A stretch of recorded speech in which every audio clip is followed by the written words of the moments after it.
नमस्कार, जय श्री राम, जय श्री हनुमान। तो आप सभी का स्वागत है द क्रिकेट गाइज में। और आज हम बात करेंगे ऋतुराज गायकवाड़ की।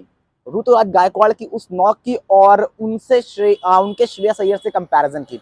अब देखिए, ऋतुराज गायकवाड़ की बात हमेशा से हो रही थी क्योंकि जिस तरह से डोमेस्टिक में प्रदर्शन रहा था उनका, सब कह रहे थे ऋतुराज गायकवाड़ को आप लाइए, खिलाइए। लेकिन बहुत लोगों ने कहा कि शायद गंभीर नहीं खिलाना चाह रहे हैं, T20 से उनको बाहर रख रहे हैं। शुभमन गिल वहां पर मौजूद हैं, संजू सैमसन को तक जगह नहीं मिल पा रही, बहुत सारी चीजें हुई। यहाँ पर ऋतुराज गायकवाड़ आए, लेकिन अब लोगों ने क्या किया, अब लोग सडनली कंपेयर कर रहे हैं उनको श्रेयस अय्यर से। क्या श्रेयस अय्यर आएंगे तो श्रेयस अय्यर बैठेंगे और ऋतुराज गायकवाड़ बाहर जाएंगे, नहीं जाएंगे? तो देखिए, साफ तौर पर यह बात है कि ऋतुराज गायकवाड़ ने जरूर सेंचुरी बनाई, अपनी बनाई है, शतक बनाया है। लेकिन जब आप इन दोनों खिलाड़ियों को देखोगे तो अभी ऋतुराज गायकवाड़ को और करना है। हो सकता है वो अगले मैच में और अच्छा प्रदर्शन कर दें, लेकिन इस वक्त पर जब आप देखते हो और दोनों खिलाड़ियों को कंपैरिजन करते हो तो ये आप साफ तौर पर देख सकते हैं। अगर मैं आपको ऋतुराज गायकवाड़ के इस शतक के बाद आंकड़े बताऊं ओडीआई क्रिकेट के, हालांकि यहाँ पर आपको स्क्रीन पर और भी आंकड़े दिख रहे होंगे, लेकिन अगर ओडीआई आप देखेंगे तो यहाँ पर साफ तौर पर आपको नजर आएंगे 8 मैचेस, 8 पारियां, 228 रन बनाए उन्होंने, 254 गेंदों का सामना किया है और 105 जो उनका है वो हाईएस्ट रहा है। और औसत आपको नजर नहीं आ रही होगी, लेकिन औसत वो 17 की है, 17 कुछ की उनकी औसत है।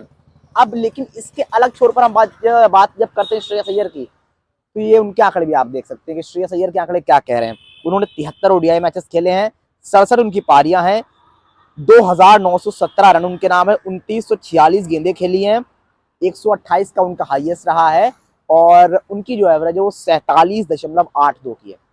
फिर आप कैसे श्रेयस अय्यर को बाहर रखोगे? आपको श्रेयस अय्यर को तो खिलाना होगा। हालांकि ऋतुराज गायकवाड़ ने जो आज बैटिंग की वो जबरदस्त थी, उन्होंने रिकॉर्ड भी तोड़ा है।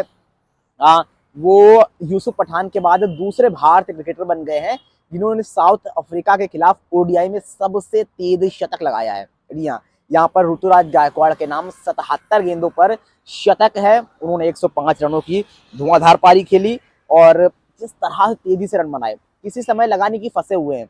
जो पहला मैच आप देखेंगे 14 गेंदों पे उनके 8 रन थे, वहां पर नजर आ रहा था कि थोड़ा सा ऋतुराज गायकवाड़ फंस रहे हैं, लेकिन इस मुकाबले में वो बिल्कुल आपको नजर नहीं आया।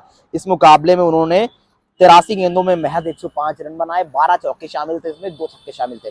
इसके अलावा विराट कोहली ने तो जबरदस्त पारी खेली, आप सब ने देखी होगी उनका बैक टू बैक 100। और ओडीआई का गोट क्यों कहा जाता है, वो आज दिखा रहे हैं विराट कोहली। लगातार 2 पारियों में 2 शतक, लगातार 2 0 भी आए थे, आपको ऑस्ट्रेलिया में याद होगा। उसके बाद बहुत क्रिटिसिज्म हुआ था, लेकिन यहाँ पर उन्होंने शानदार पारी खेली। यहाँ पर उन्होंने 102 रन इस मैच में बनाए, 93 गेंदों का सामना किया, 7 चौके और 2 छक्के उनके नाम थे। तो यहाँ पर दोनों खिलाड़ियों ने एक एक शतक लगा लिया है। विराट कोहली का दूसरा शतक है। अब फैंस उम्मीद कर रहे हो कि क्या तीसरे मैच में एक और शतक आएगा, देखना होगा। खैर, आप बताओ क्या लगता है आपको, क्या विराट कोहली का एक और शतक आ रहा है या फिर नहीं? जो भी आपको लगता है कमेंट बॉक्स में बताना बिल्कुल ना भूलें। तो फिलहाल के लिए इस वीडियो में इतना ही। इस तरह के तमाम खबरों के लिए सब्सक्राइब कर लीजिए द क्रिकेट गाइस को।